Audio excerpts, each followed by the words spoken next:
Bienvenidos al segmento Al Descubierto. El encuentro de hoy es con un personaje muy interesante por sus experiencias y sus estudios. Podemos definirlo un experto de Venezuela, pero especialmente un experto vaticanista. Él es ingeniero electrónico, empresario e internacionalista.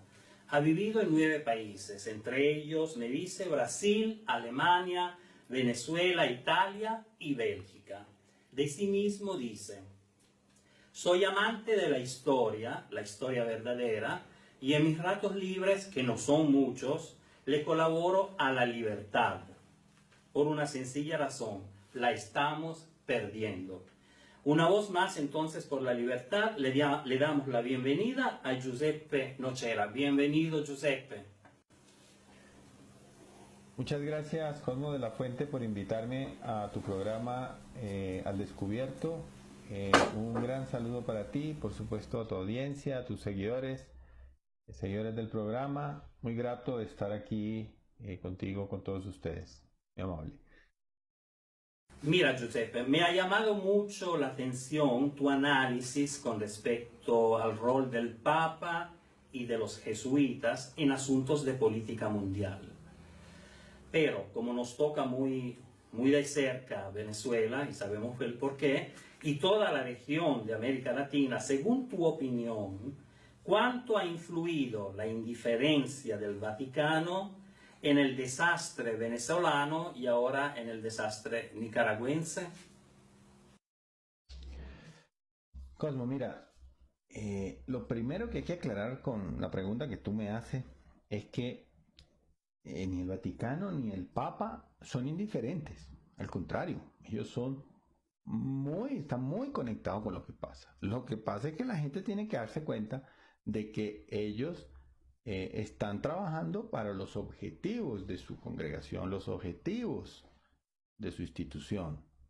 Y el objetivo de su congregación es muy claro, porque mire, desde el siglo XVII más o menos, los jesuitas vienen actuando en América con sus reducciones, con sus inventos raros, que a la postre desembocarían en lo que es hoy el socialismo, el socialismo y el comunismo. ¿Por qué? ¿Por qué negarlo? Antes de que Marx inventara siquiera la palabra comunismo, antes que se creara la palabra comunismo, ya los jesuitas tenían ahí en Paraguay un modelo similar en el siglo XVII. Y luego en el siglo XVIII, ellos fueron los protagonistas de la creación de la gran mayoría, por no decir todas las guerrillas de América. Entonces yo creo que la gente se tiene que dar cuenta que claro que el Vaticano está pendiente, claro que el Vaticano está de ojo, pero es para los objetivos de ellos. Y han conseguido los instrumentos ideales en el siglo XX y XXI para hacerse de todo el poder. Han conseguido instrumentos, llámese instrumento persona, tiranos, que pues le siguen la corriente, y ahí están los Castro, y ahí está Maduro, y ahí está Ortega, y ahí todo Lula, y todo lo que ya conocemos. No hace falta hablar mucho más de eso. Lo importante es que sí, claro, ellos tienen una gran responsabilidad, no solo en Nicaragua y en Venezuela, en todo el universo, digamos, el ámbito occidental, específicamente Latinoamérica, en donde ellos están consiguiendo, desde la óptica de ella, por supuesto, no me vayan a malinterpretar, ni más faltaba, ellos están consiguiendo los objetivos: implantar el comunismo en la cabeza de las personas. Y es que básicamente lo que ellos predican en su teología de la liberación es eso. Es una distorsión de la realidad humana para doblegar la mente del ser humano. Eso es. ¿Cómo no estar de acuerdo contigo? Y a pesar de esto, hay que decir que yo, por ejemplo, yo soy católico y creyente. Y nada tiene que ver con el asunto de investigar y de sacar, como yo siempre digo, la cabeza de la arena, porque es inútil esconder el rayo del sol con un dedo. Bueno, la pregunta que yo quiero hacerte ahora: ¿cuál podrá ser el próximo movimiento de Bergoglio? O sea, ¿qué tenemos que esperar? Y sobre todo, ¿de qué manera puede cambiar el destino de nuestra región latinoamericana? ¿Tú qué opinas? Esa pregunta es muy interesante, como la que tú me haces. Ahí la puedo desglosar rapidito en 3 puntos. El primer punto es que Bergoglio está cómodo. Ellos van ganando la guerra. La gente que se meta esto en la cabeza de las personas, ellos están ganando esa guerra ideológica, esa guerra mental de difusión de esas ideologías comunistas por el mundo occidental. Lo segundo que hay que decir es que eh, él va a continuar colocando en los diferentes países sus piezas como lo ha venido haciendo la congregación de los jesuitas, más o menos inclusive 3 4 años antes de que Bergoglio fuera elegido papa. Estamos hablando más o menos del año 2009, 2010 más o menos, que ellos vienen ajustando las piezas en los diferentes países. Lo acaban de hacer hace poco en Perú, donde el comunismo no cala muy bien, afortunadamente, pero ya se pusieron ahí unas piezas estratégicas dentro del ámbito de la conferencia episcopal para jesuitas, obviamente, para tratar de enderezar las cosas. Y del lado de ellos, ¿no? Y la tercera cosa que es muy importante, y eso es una invitación para que las personas vayan e investiguen, inclusive yo le digo a las personas, no me crean, vayan, investiguen, vayan y busquen el proyecto Agenda 2030 de la ONU, que fue introducido por el propio Obama en compañía de Bergoglio en la asamblea de 2015 allá en Nueva York, que fue aprobado, que ya están, como quien dice, haciendo el rollover del proyecto, el desarrollo del proyecto, y que además les tengo una primicia. Yo he visto por las redes sociales algunos miembros de oposiciones en diferentes países, incluyendo Venezuela, miembros de oposición, gente que se hace decir oposición, que está alineada abiertamente con ese proyecto de Agenda 2030 de la ONU, que es un proyecto totalmente controlador y un proyecto totalmente en contra de los ideales republicanos y libertarios. Eh, ese proyecto están dando. Yo invito a las personas a que lo miren, lo busquen e identifiquen esos miembros de la oposición en sus países que están alineados con ese proyecto, porque probablemente esas personas no le hacen bien a la palabra oposición propiamente dicho.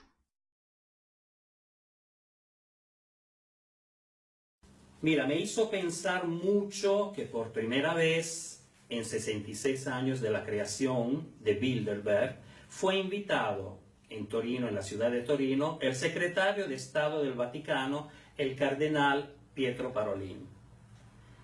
¿Es tu opinión que esto ocurra precisamente cuando los jesuitas sostienen el poder en la Santa Sede?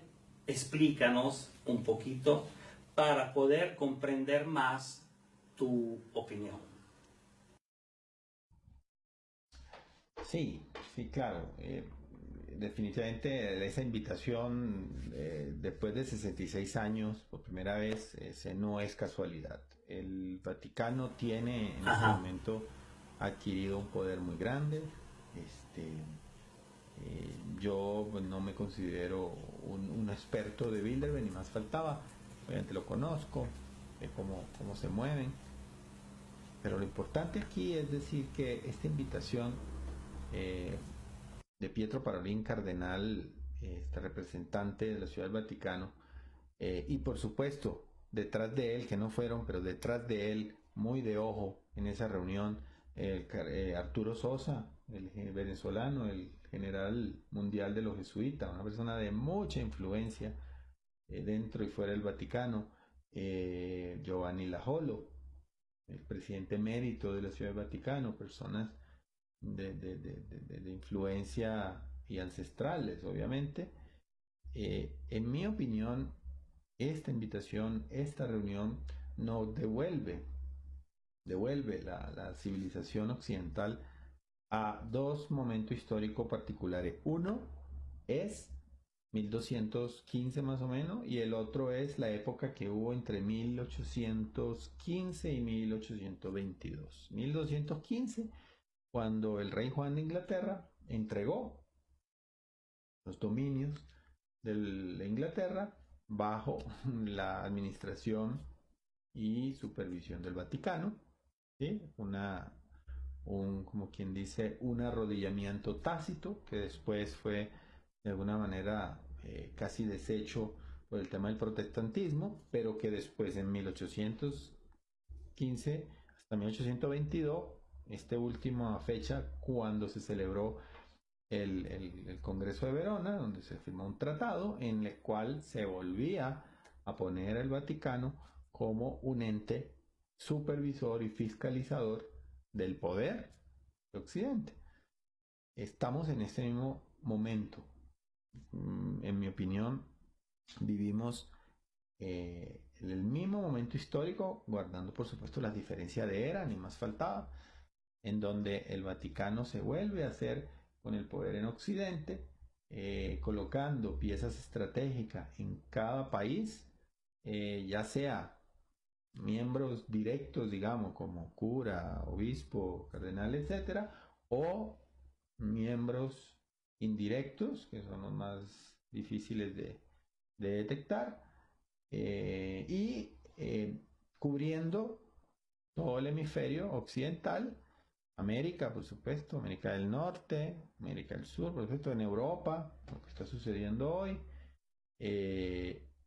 volviendo a tener el protagonismo, insisto, que tuvo el Vaticano en 1215 y luego en 1815, 1820, con la historia que ya, pues mucho ya conocemos. Esa es la realidad. La realidad es que estamos en presencia de un ente muy, pero muy fuerte, muy influyente, que hay que tener de ojo porque definitivamente, en mi opinión, ellos no están jugando a la república, ellos no están jugando a ideales de libertad. Gracias Giuseppe por tu participación y espero volver a repetir un segmento de análisis como el que llevamos a cabo. Y a quien nos sigue les doy una cita para el próximo Al Descubierto y contigo estamos en contacto para seguir informándonos.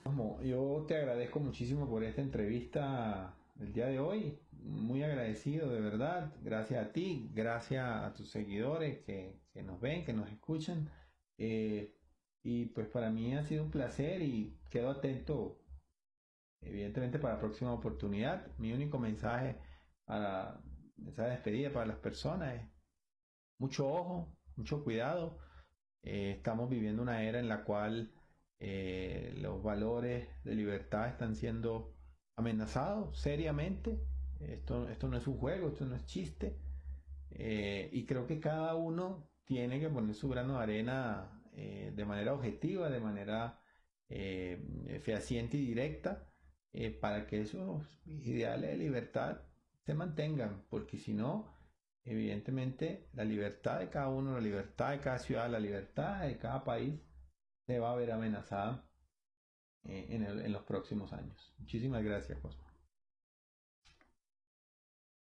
Bueno, sacar la cabeza de la arena es siempre muy importante y qué decirte. Un abrazo y hasta pronto.